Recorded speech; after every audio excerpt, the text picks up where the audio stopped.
Bonjour à tous, c'est Psyplay, j'espère que vous allez bien. Les deux nouveaux kits de la roadmap d'été ont fuité, encore, on a l'habitude. Il semble bien qu'EA n'ait pas l'intention d'engager un plombier plus compétent, et ça tombe bien parce qu'il va nous falloir de l'eau pour le kit piscine, ou plutôt maillot de bain. Bon, et puisque le mois de septembre approche, une autre information a fuité sur une prochaine mise à jour des mondes déjà existants en jeu. Il y a de quoi parler dans cette vidéo d'information et de spéculation, oui parce qu'on ne sait pas tout pour l'instant. Merci à l'univers Sims et à Goodiesby pour leur petit message d'ailleurs. Si cette vidéo vous plaît, n'hésitez pas à vous abonner, mais aussi à mettre un like et écrire un commentaire pour soutenir la chaîne. Concrètement, cela permet à YouTube de comprendre que vous aimez la vidéo et donc il la propose davantage à d'autres fans des Sims. J'adore vous lire et discuter en commentaire. Voici la roadmap de l'été 2023 qui allait officiellement de la fin juin à septembre compris. Bon, elle a été publiée le 20 juin, ma très grande surprise, mais cela reste le mois de juin quand même. Nous devions prendre les rênes avec une extension qui va nous botter, c'était V-Orange. Nous avons eu le petit live Behind the Sims, des mises à jour et il nous reste donc les deux kits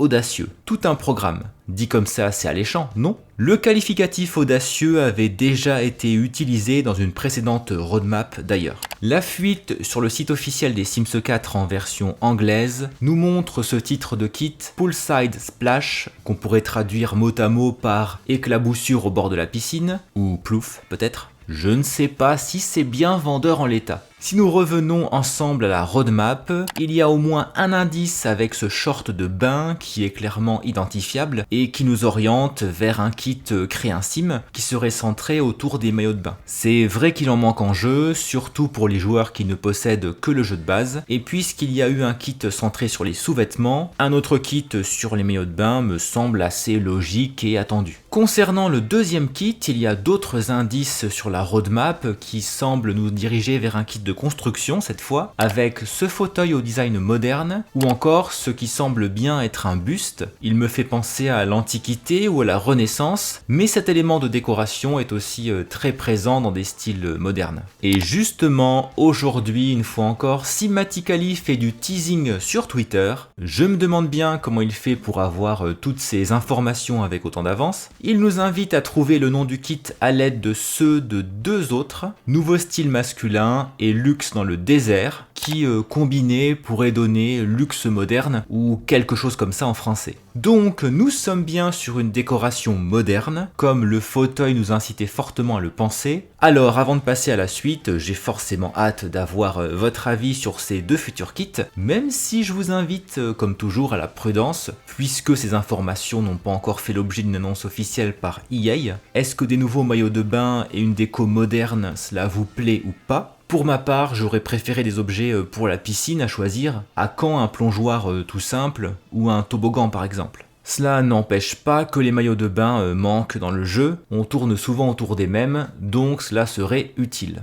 Et puis partons sur une autre fuite autour d'une future mise à jour des mondes dans les Sims 4, et je parle bien des mondes déjà existants en jeu, même si je ne désespère pas qu'il y en ait un nouveau d'ici la fin 2023, mais ce n'est pas le sujet aujourd'hui. Hen4Hen a révélé cette capture d'écran sur Twitter le 26 août qui montre qu'une personne a été engagée par EA dans le studio Maxis à travailler sur les Sims 4 et plus particulièrement sur une mission précise, repenser la gestion des écrans et des flux des mondes. C'est précis et en même temps assez vague, ce qui va nous contraindre à quelques spéculations forcément. Qu'est-ce qui pourrait être modifié, amélioré dans les écrans des mondes des Sims 4 ? Actuellement, les mondes se présentent en deux parties séparées, les mondes résidentiels et les destinations de vacances. Chaque monde dispose de son logo qui le représente et qui est accompagné d'une courte description. D'ailleurs, à l'occasion d'une mise à jour récente, la description de Willow Creek a été légèrement modifiée pour faire disparaître la mention d'anciennes plantations et d'agriculteurs qui, c'était sous-entendu, s'était enrichi grâce à elle. Donc, grâce à l'esclavage, pour être très clair. Il est probable que Maxis ait voulu gommer cette référence historique, pour le moins polémique. même si cela était une réalité qu'il ne faut pas nier ou oublier. Bref, je me pose donc la question, est-ce que les descriptions de chaque monde vont être modifiées comme celle de Willow Creek? Dans les destinations de vacances, il n'y a que Batuu qui dispose actuellement d'une description, contrairement à Granite Falls et à Selvadorada. Le minimum serait tout de même de les ajouter. Autre hypothèse, est-ce qu'enfin tous les mondes seront habitables, même Granite Falls et Selvadorada? C'est une demande assez ancienne des joueurs qui ne coûterait pas grand chose et qui leur ferait très plaisir, je crois. J'ai très envie d'avoir des Sims qui habitent à Selvadorada. Autre possibilité, est-ce qu'il serait imaginable, comme dans les anciens opus des Sims, d'avoir non seulement une description de chaque foyer, mais aussi une petite biographie pour chaque Sim.